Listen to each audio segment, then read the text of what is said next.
welcome to Reemarkabl. We are here with a remarkable lady. She's the partner director Visit Britain, and she is Louise Bryce. A beautiful journey of 30 years. She's got so much to share with us. Her dreams, her link with the destination, her passion, and her professional connect. Louise, thank you so much for being a part of this journey with us. Namaste. Namaste. And we've seen Visit Britain as a company up close and personal. The team that you have is brilliant in India, I must admit. Committed and completely connected, I think. Yes. With you at the helm of affairs, Louise, you've seen a journey of 30 years. That journey has been, I'm sure, meaningful, but with a lot of challenges. Would you like to share with my audience as to what tourism really means to you and what it is to genuinely stay connected with the India market? Yes, well, I came into this role primarily because I had a love of travel. And that took me to the other side of the world. It took me to New Zealand, and that's where I joined Visit Britain. I was very, very fortunate to be engaged as the local manager in the New Zealand. There was only 2 of us, so similar to India, quite a remote setting. And it was with great pride that my role was to represent the country that I came from, the country that I loved, and I saw myself as an ambassador to that country. And I think tourism is a great connector. It is a cultural cement. And if you are curious about other people's culture, you want to experience it, it helps to bring people together. So tourism is not just an act of looking and doing, but it's an act of understanding and appreciating. And that has always been the element of tourism that I like. I think it brings a disparate world much closer together, and it broadens your mind as well. You've seen a journey that was, over the period of time, over decades. What is something peculiar that you've observed in the past, maybe past 2023 and the journey forward? Anything peculiar that you didn't see in your earlier career? Well, I think you cannot but not talk about the impact of social media on tourism. Yes. And the Instagram shot is really such a big phenomenon. But things do go in cycles. That's the other thing I observed in tourism. And there's a kind of a cycle to come and see. You come in the coach, you get off the coach, you experience yourself. But getting that perfect shot is everybody's ambition, because that's a memory you take home. But I think there is a shift now beyond the shot to the experience. And I think that with everything that's going on in the world, people want to connect with people. They want to have the authentic experience, but they also want to be respectful. And this is kind of linked to sustainability. They want to be a responsible visitor, and they want to add to the community. You mentioned that, people are moving into experiences. What is that one specialist sense about Britain that you want to tell the world that the world does not know yet? Well, I think it's a peculiarity that people are actually quite familiar with Britain on a superficial level because of all the historic connotations, especially in countries like India, where there are so many connections, that sometimes leads to a sense of complacency. So our message that we are trying to evangelize about is that Britain is an island. It's a small island, but there is such a variety of scenery, of culture, of history that you can enjoy within that small island, and vibrancy that you need to come now and see it. And now regional cuisine is really interesting. In Cumbria, the Lake District, you'd never have thought there'd be a Michelin restaurant 20 years ago. Exactly. But actually now the quality of food is amazing. And there are 13 Michelin star chefs in just the Lake District alone. So you can get a fabulous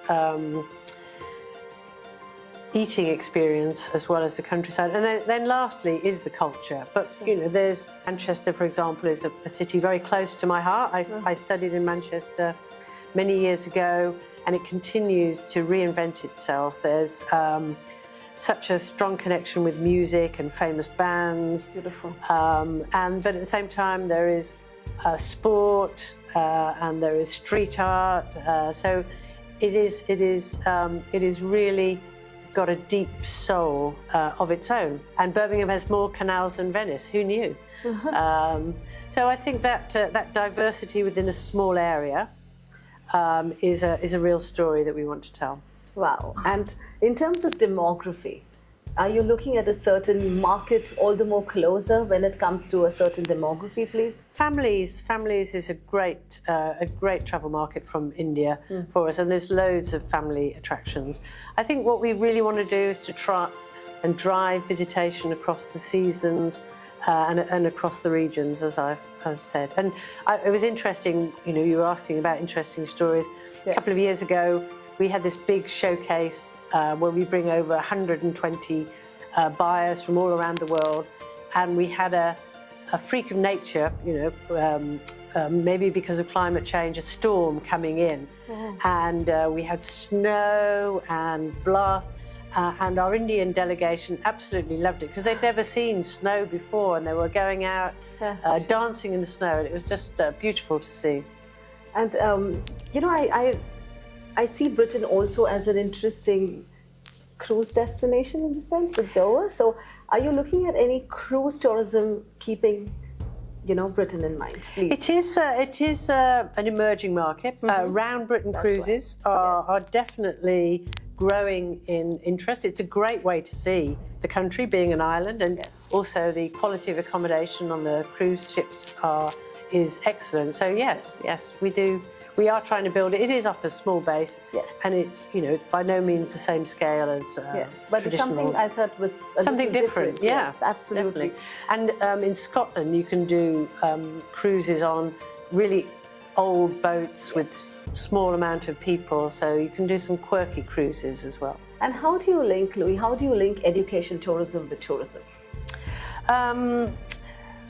What do you mean by education tourism? So two things. One is when people come to see Britain through the landscape of a student. Right. Okay. All right, that's one. One is coming as a student. With the landscape of a student, like he comes as a student of architecture. Yes. He comes as a student of maybe, you know, geology. Yeah. So is there a story there? Well, we do always find that students who've come to Britain and had a good time, they want to come back and they want to bring their family. There is a Great Britain alumni all over the world. So they are our ambassadors, and we do try to tap into that as much as we possibly can. And we do work very closely with the British Council all around the world. I was about to ask you that, but yeah, super. Yes.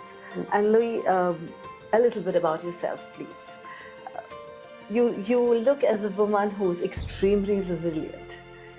Where does the power of resilience come, and what has inspired you to stay on to a career that many feel, you know, it's not the best paid? Yes.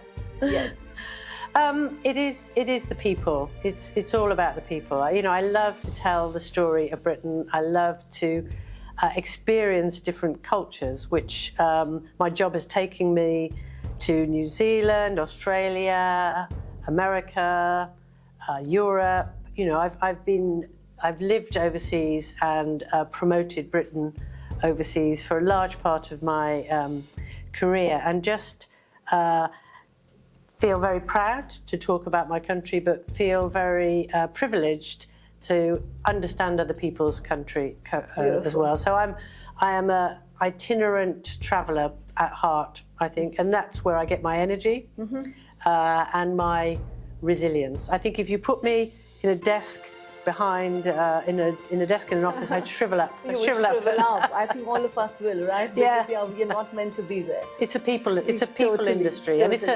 we make dreams come true, and that's very satisfying. A little bit about this beautiful logo there saying namaste and hello. And what do you want to just give a message that's really powerful for our Indian audience, please? I think come and see Britain now. Now is the time. There's lots going on. Don't put it off. You'd be surprised about the diversity, all the things that we know Indian visitors like to experience on holiday. I think we'll be able to surprise you and delight you. But most of all, we really want to welcome you to Britain. Mm-hmm. So thank you so much. I appreciate your time because I have to stick to a schedule. There's so much I want to talk to you off the cuff, but...